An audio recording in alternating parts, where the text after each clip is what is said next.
Pessoal, o Congresso está nos preparativos para as eleições das mesas diretoras agora no fim de semana. E os principais candidatos se articulam para conquistar mais votos. Vamos entender como é que está essa movimentação com o Bruno Pinheiro? Porque o atual presidente da Câmara, Arthur Lira, falou sobre a importância do centrão dentro de ambas as casas, a baixa e a alta. Conta aí, Bruno, bem-vindo. Evandro, a gente já vai ouvir essa fala de Arthur Lira, de Hugo Motta, durante um jantar ontem aí em São Paulo, inclusive. Hoje acontece um outro jantar no Rio de Janeiro. Antes, a gente só vai olhar essas imagens recuperadas e também imagens ao vivo aqui do local de votação, então, onde essa importante votação vai acontecer neste final de semana. Tem esse local na parte de fora e tem também lá dentro da Câmara, dentro do plenário da Câmara dos Deputados. Tem uma área de contenção aqui isolada, já existe também uma segurança que está acompanhando esses locais, inclusive, quando a votação vai iniciar às 4 da tarde deste sábado aqui na Câmara dos Deputados. Hugo Motta é um nome que está viajando vários estados, conversando com representantes, e o que Hugo Motta, Evandro, tem respondido nos corredores, nos bastidores. Hugo Motta relembrou que lá no enfrentamento à Covid, acabou se autorizando que as sessões, tanto aqui na Câmara quanto no Senado, muito mais aqui na Câmara, elas acontecessem de forma remota. Isso acabou o enfrentamento à Covid, acabou o home office, e essas sessões, elas continuaram sendo usadas aqui no Congresso Nacional. Várias sessões remotas, híbridas, como chamam, né, de forma virtual, usando aquele aplicativo, reuniões acontecendo de forma remota, e o que eles esperam agora nos próximos dias é o seguinte, que se Hugo Motta seja o vencedor dessa eleição, que isso acabe diminuindo e que volte a ter aquela conversa olho no olho, aquelas reuniões aqui mesmo no Congresso Nacional, que reduza essas sessões híbridas, remotas, que não fique só no digital, que os parlamentares voltem a frequentar a capital federal, voltem a frequentar a Câmara dos Deputados. Ontem, durante um jantar em São Paulo, Arthur Lira saiu em defesa do Centrão, da importância que tem um Centrão também em várias decisões. A nossa equipe acompanhou esse encontro em um restaurante em São Paulo e vamos rever então o que disse Arthur Lira na noite de ontem.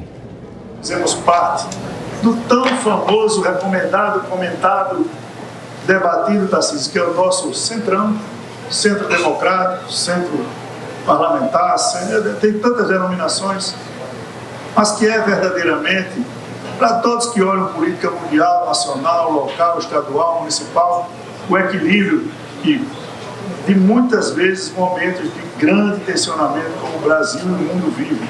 O Brasil tem essa particularidade de partidos de centro. Evandro, logo na sequência, Hugo Motta também continuou na mesma linha de raciocínio de Arthur Lira sobre o Centrão, que ser do Centrão não é não ter uma ideia, uma opinião firmada. E Hugo Motta fez uma explicação sobre o que significa o Centrão exatamente. Vamos ver. Muitas vezes o centro político do país, deputado Aguinaldo, é muitas vezes criticado porque transparece que o centro é uma ausência de posição. Não. O centro é uma ausência de preconceitos. Nós não temos preconceitos por de onde a ideia vem. Se a ideia é boa para o país, nós temos a capacidade de buscar implementá-la em favor da nossa nação, em favor de quem mais precisa. Hugo Motta, ele vai continuar viajando a alguns estados, hoje inclusive no Rio de Janeiro, além de uma campanha para a presidência da Câmara dos Deputados. Há quem já adiante, Evandro, a informação que Hugo Motta não está somente interessado em se tornar o sucessor de Arthur Lira. Ele quer um pouco mais, ele quer essa visibilidade, essa articulação para conseguir lá no futuro, já em 2026, logo na sequência, conseguir até uma outra oportunidade, quem saiba seja no Senado Federal ou até mesmo disputar como governador do estado, ou seja, é uma campanha inicial, é uma virada de chave realmente na vida de Hugo Motta nessa articulação aqui nos corredores do Congresso Nacional. Isso então justificaria diminuir as sessões remotas e conversar mais olho no olho, até como chama lá no interior, e imagino que aí também no interior de São Paulo, no fio do bigode, Evandro. Exatamente, Bruno Pinheiro, obrigado pelas informações, ótimo trabalho para você. Ô Piperno, o Centrão é uma ausência de preconceito e não uma ausência de posição, como diz Hugo Motta? Então, né, a gente estuda e lê muitos acadêmicos escrevendo sobre políticos, políticas, né? Partidos políticos, políticas, enfim, políticos à direita, à esquerda e tal. Enfim, o crescimento dessa vertente, a queda da outra. E isso, enfim, a literatura é farta em relação a isso. Agora, tá para nascer o sujeito que conseguiu, de alguma forma, traduzir o que é o centrão brasileiro. Eu gostaria de ver um acadêmico de fora mergulhar desse inusitado e muito atípico agrupamento político. Porque, veja, lá atrás, quando surgiu na Constituinte, era um centrão ideológico, né? Roberto Cardoso Alves, Ricardo Fiuza, lutando contra aquilo que eles consideravam um viés demasiadamente esquerdista daquela Constituinte, né? Então, eles foram até bem-sucedidos. O Sarney, inclusive, aplaudiu, dizendo que salvaram o Brasil, enfim, aquela coisa toda. Mas esse centrão de hoje, ele obviamente não é um centrão ideológico como aquele. Eu diria que ele é um centrão muito mais fisiológico, de acomodação, de, inclusive, a cada dia mais solidificar o que eu chamo de parlamentarismo de extorsão. Esse centrão existe para isso. E olha, não caiam na ilusão de que em algum momento eles vão querer pleitear um parlamentarismo puro sangue, porque isso aí também não interessaria, porque aí estabeleceria fissuras ideológicas mais profundas dentro do próprio parlamento, e é tudo que eles não querem. Eles querem essa acomodação.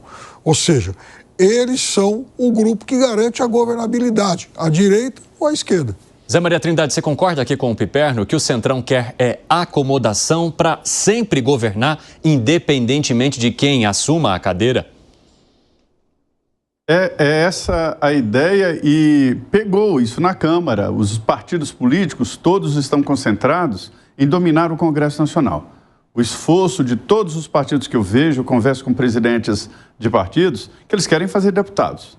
Então, é daí que nasce a dificuldade do governo em formar uma base. Porque tá ali entre um e outro e tal, e os partidos não definiram ainda, né, sobre 2026, mas o objetivo é esse, fazer um deputado, porque, aí é uma frase minha, quem dominar o Congresso, domina o governo, seja ele qual for. Parecendo aquela frase de 1984, né, quem domina o passado, domina o presente, quem domina o presente, domina o futuro, né? Então, é mais ou menos assim. Eu acho que o Centrão é como um desses carros de aplicativo. Ele pega um governo aqui e entrega o que promete, o que combina, e entrega ali, e cobra. Essa é a ideia do Centrão. E cobra essa força política que tem. O Centrão domina os municípios, o Centrão domina parte importante dos governos. E essa é a força do Congresso Nacional. E ele tem razão, é um fator de estabilização. Todo presidente da República, quando está perdido, quando está desesperado, recorre ao Centrão. E esse Centrão pegou esse ponto pejorativo. Na Constituinte, o Centrão foi fundamental. Eram deputados e senadores ali de esquerda, né? Fizeram uma Constituição muito esquerda. Imagina, a terra teria função social. O dono, o proprietário de uma fazenda, seria um concessionário, não seria uma propriedade, para se ter uma ideia. E aí o Centrão entrou e falou, não, esse texto do Cabral está muito de esquerda, e reagiu, e mudou muita coisa. Não mudou tanto quanto deveria, que a Constituição ainda guarda muito disso, mas mudou. Esse foi o Centrão, é a origem desse nome e a origem da ideia. Esse Centrão reagia em todas as votações, buscava deputados no Estado. Eu fiz matéria sobre isso. Um jato rodando, buscando deputados, vamos lá votar. Era assim a pressão. E conseguiu mudar a Constituinte e vem fazendo a história do país. Só que eles têm vergonha desse nome. E é por isso que eu acho que o Centrão virou uma espécie de mula sem cabeça, né? Existe, todo mundo vê que existe, mas ninguém viu a fotografia. Ou seja, não existe lá um gabinete do Centrão.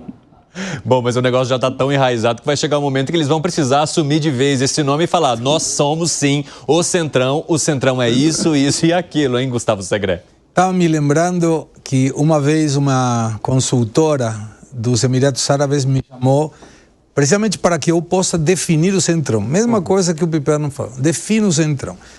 E eu mandei dizendo, imagina que é um NCM, Nomenclatura Comum do Mercosul, que é a posição alfandegária para pagamento de impostos de produtos. Falei, seria o 9900. As outras, las demás, é outra. Então você tem governo, oposição e os outros.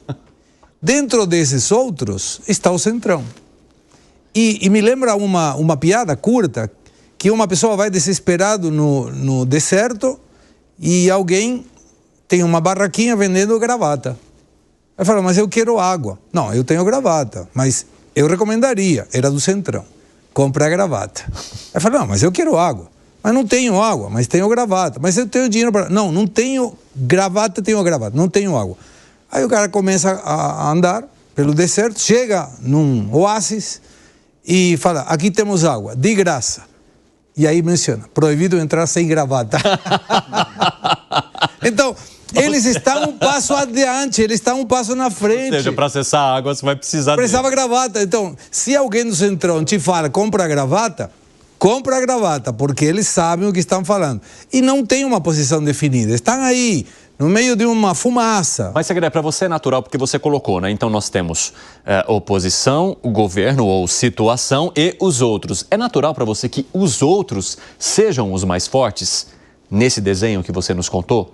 Não, mas se a gente faz uma visão retrospectiva, Brasil, né? Nós não tínhamos alguns anos atrás esquerda e direita. Pensávamos que tínhamos esquerda e direita. Na realidade, tínhamos esquerda e centro-direita, centro-esquerda, dependia.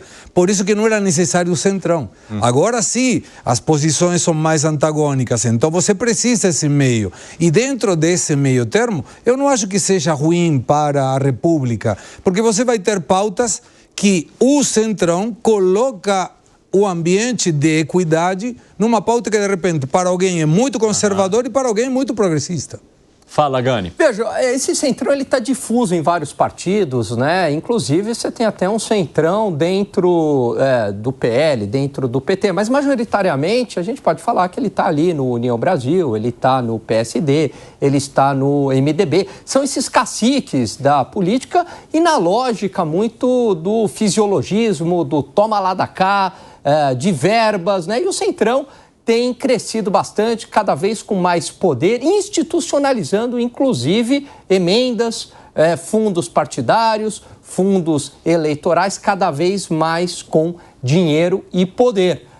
E aí está o poder do centrão. Inclusive, eu acredito que o centrão seja o fiel da balança aqui no Brasil, para o Brasil não se tornar nunca uma Venezuela, porque o centrão precisa ser alimentado. Então precisa de um país minimamente produtivo para gerar dinheiro para esse centrão. Mas o centrão também não vai permitir que o Brasil jamais se torne uma Finlândia. Por quê? Porque uma Finlândia, uma Austrália, uma Suíça acabaria com o centrão. Portanto, o centrão justamente a gente fica também no meio do desenvolvimento econômico. Aliás, né, quero aproveitar e convidar vocês para acompanhar a nossa cobertura especial aqui da Jovem Pan das eleições no Congresso no próximo sábado. A programação começa logo cedo e a gente vai até o jornal Jovem Pan à noite, trazendo a cobertura direta de Brasília, com análise, com informação e com os resultados, apesar de já acompanhar os movimentos e aqueles nomes que estão mais